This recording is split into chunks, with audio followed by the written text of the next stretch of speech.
Hey guys, so you're thinking about moving to the greater Fort Lauderdale area, and today we're going to be talking about really embracing that and what it means for the year 2022. So don't go anywhere and let's check it out.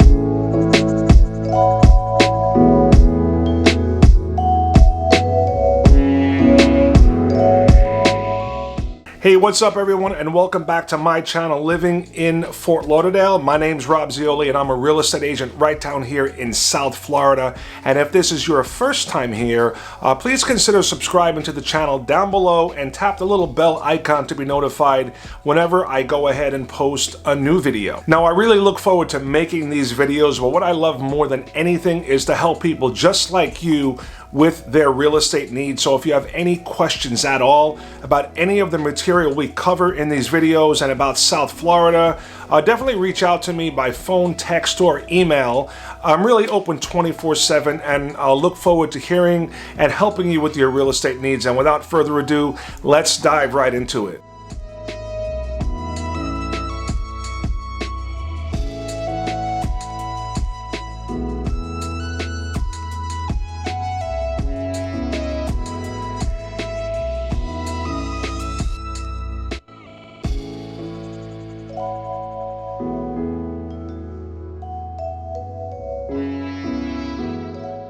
So this is my first video of 2022. I'm actually a couple of days late on putting it out there, and I've been getting, just in the last couple of weeks, a flood of calls from people looking to relocate to the South Florida area. And there seems to be a common thread as to why the people that are reaching out are looking to leave where they're living right now and move to the South Florida area. Now again, in the last couple of weeks, a bunch of calls. I got a few from California, New York, Westchester County, Chicago, Seattle, and they're all looking to relocate from where they live and to come down here in South Florida. Now throughout the year, the most common thread that I've been getting, or reason that I've been getting for why they want to leave, comes down to like a financial reason, just that they cannot really afford to live the type of life that they want to live where they currently live right now. Now that is really still a big part of why they want to relocate here, but more and more, especially in the last couple of weeks, people are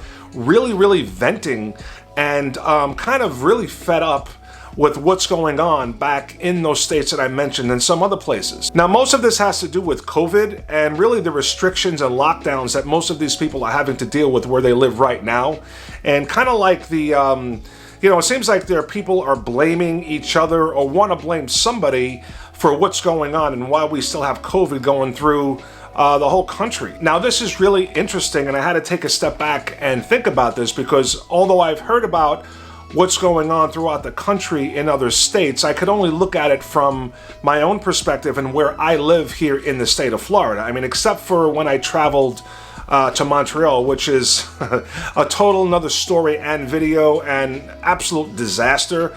I've only seen it from living here in the state of Florida. Now, really, since the main shutdown, which was, I don't even remember, March of 2020, we've had not many restrictions here or lockdowns, so it's kind of hard for me to understand exactly what these other folks that are calling have been dealing with in some of these other states with these heavy restrictions and mandates. Now, unfortunately, it just seems like things are getting worse and worse, or at least they're not changing for the better in some of these states, and that's a big reason, if not the main reason lately, why a lot of these people just want to leave. They've had enough and they're fed up. Now, there's really two separate camps when it comes to dealing with COVID. You have the, on one side, you have the mandate camp and those that want, lockdowns and, never-ending masks and vaccines. And the other side thinks it should be a personal choice on if you should take the vaccine or not. Now, what it seems like is that those that are pro-vaccine want to kind of place the blame for the virus still being here on those that are unvaccinated, and it's really getting kind of old, especially now that it's quite obvious. I mean, you really have to have your eyes closed not to see how many people with or people that have gotten the vaccine are catching COVID. And unfortunately, they are still pushing the narrative that this is a pandemic of the unvaccinated. Now, my personal opinion, and I don't really like to go into this on this channel, but I really think they're using this as an excuse for why they could not shut down the virus that they promised. And there's a real good reason for that, is that no one can shut down the virus. I mean, you're not going to win against Mother Nature. It's just not going to happen. Now, a lot of people, the federal government, and also the elected officials in these states that I mentioned before, actually believe that they can outsmart Mother Nature and shut down the virus. And people that are calling from these states are just fed up, and they've had it with these never-ending mask mandates, with the forced vaccinations, or you lose your job, and basically having to show your identity papers, or whatever you want to call it, anytime you step out of your house. Now, personally, I'm getting a little irritated at this as well. I mean, I drive through my neighborhood and I see people outside waiting in these lines to get tested.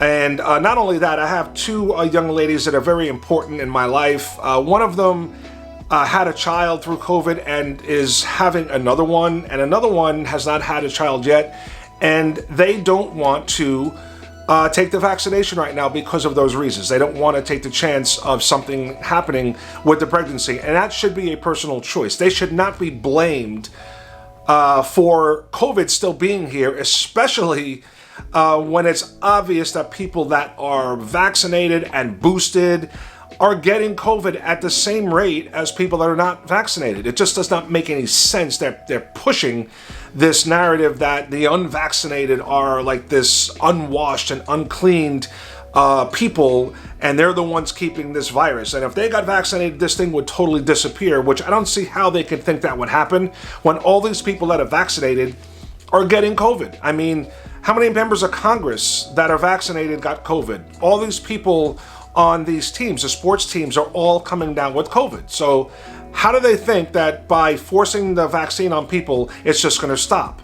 They are catching and spreading the virus just like everyone else, even the dirty and unkept and unclean unvaccinated. So if you decide to move to the Fort Lauderdale area in 2022, what can you embrace? What can you expect when you get here? Now, one thing you can expect when you get here is that not everybody that lives in this area embraces the freedoms that we have when it comes to COVID. I mean, it really is painfully obvious that a lot of these states that have these harsh restrictions and everybody is, or there's much more vaccination percentage, that they're still getting COVID, still spreading COVID, and there's no difference. So why would you want to go through having these crazy restrictions and losing your job, keeping your kid home from school? I don't understand it, but there's still a lot of people down here that feel that way.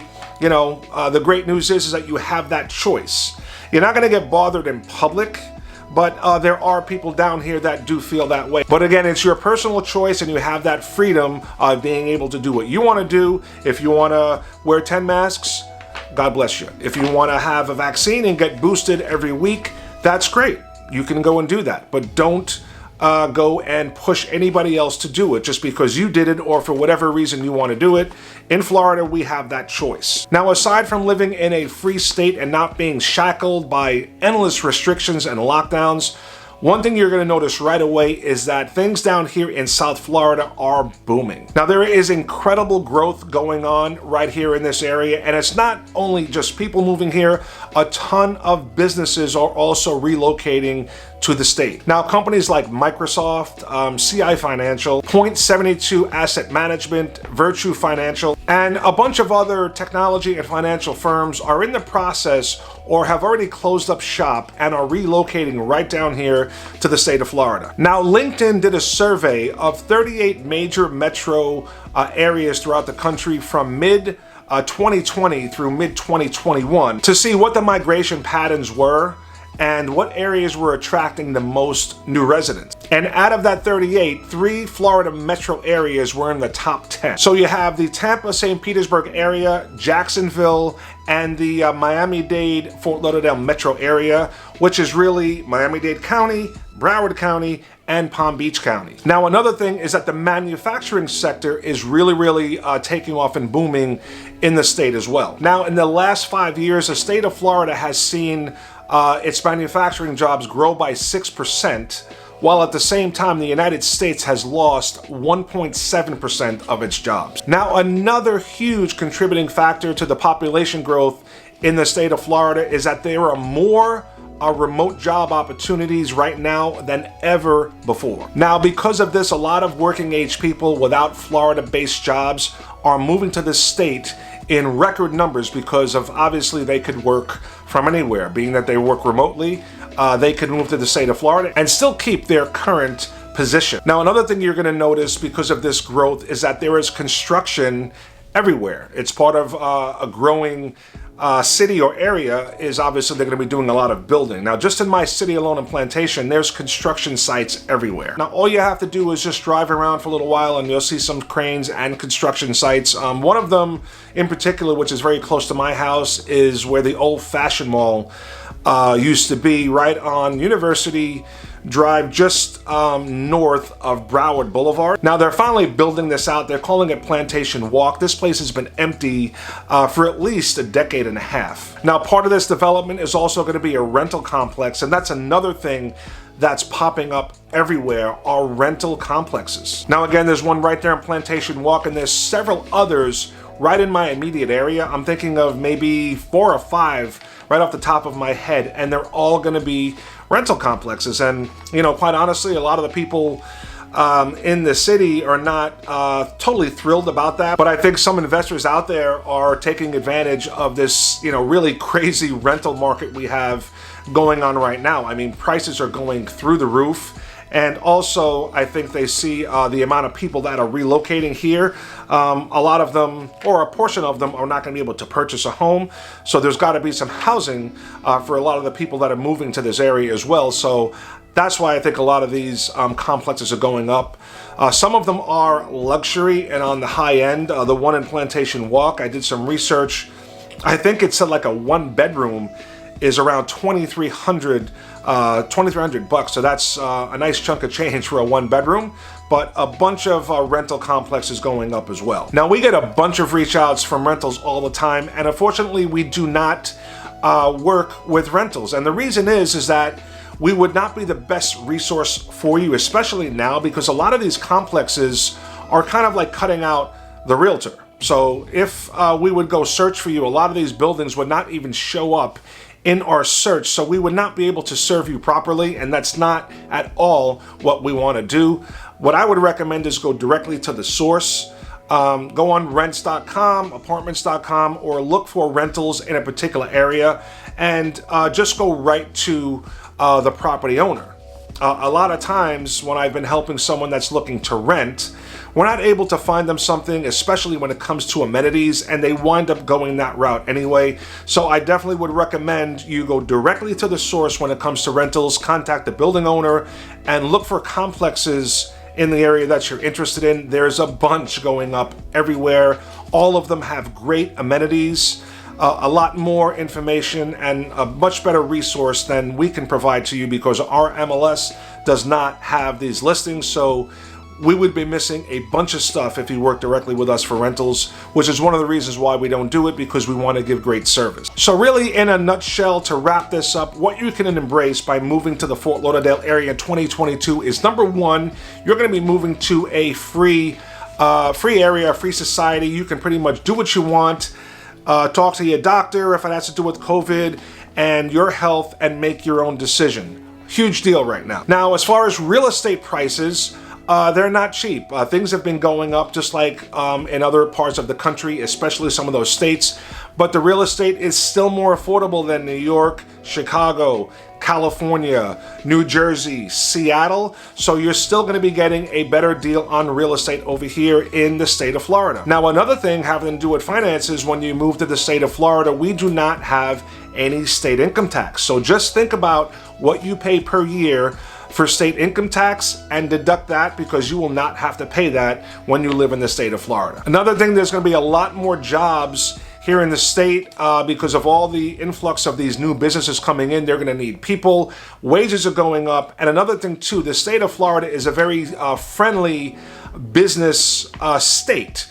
Not many regulations, or much favorable regulations than those other states that we mentioned. So if you're looking to start a business, The state of Florida really encourages that, and they have a lot less regulations and restrictions when it comes to starting your own business. Now, aside from those reasons, you have all the standard, typical reasons why someone would want to move to a place like Florida, starting with the gorgeous weather, all the activities that we have down here, including the beach and fishing, all the parks, all the outdoor activities, and the best thing is you can enjoy all of those year-round, guys. No harsh winters, just a bunch of great weather throughout the year, minus hurricane season, but you know, a lot of time to enjoy all the outdoor activities, and which is one of the reasons why many people just love vacationing in Florida. So just think of how much more fun and things you can do if you actually moved here and stayed here full time. So I want to thank you for hanging out with me for a while and watching the video about embracing what it's like,